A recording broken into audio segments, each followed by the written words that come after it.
Hi, in this video we want to talk about translations, which is the last property on functions that we're going to touch on in this series. So when we translate a function, and this is nothing to do with language, what we mean by translating a function is we are shifting the function horizontally and vertically. So these type of shifts are called translations, and namely we see them in things such as, let's take for example a parabolic function, a very simple parabolic function like that. So we say this is f of x is equal to x squared. Then we take a translation would be shifting this function some units up or down, or to the left or to the right, or all of these combined. So what I'm going to do is I'm just going to take this function and shift it 1 unit down. And how can we represent this functionally? So that would be f of x is equal to x squared as it is, but then minus 1.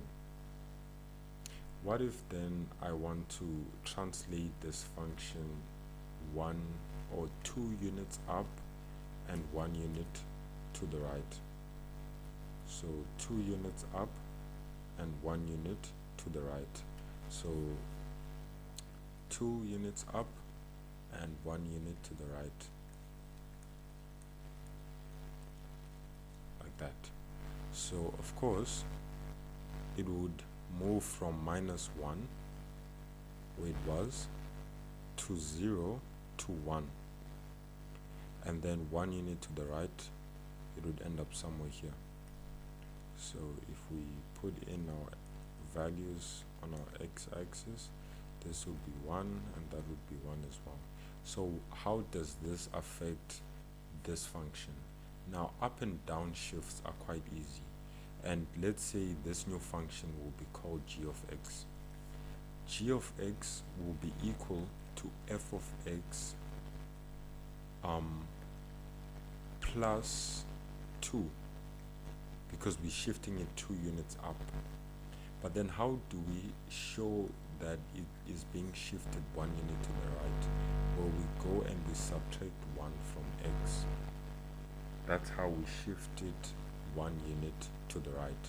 So it's kind of counterintuitive when you think about it, because you normally think of positive as being right and negative as being to the left.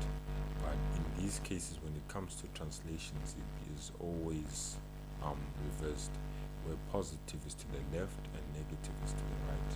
Therefore, if we want to shift it 1 unit to the right, we subtract 1 from x.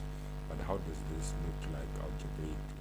So it means wherever we saw x, right here it's just x squared minus 1. Now we're going to replace x with x minus 1 squared plus 2, like that. Then that is done. That's how you translate a function. And this can come in various ways. They can ask you, how do we obtain this function from this one, and you would have to compute the maths of it.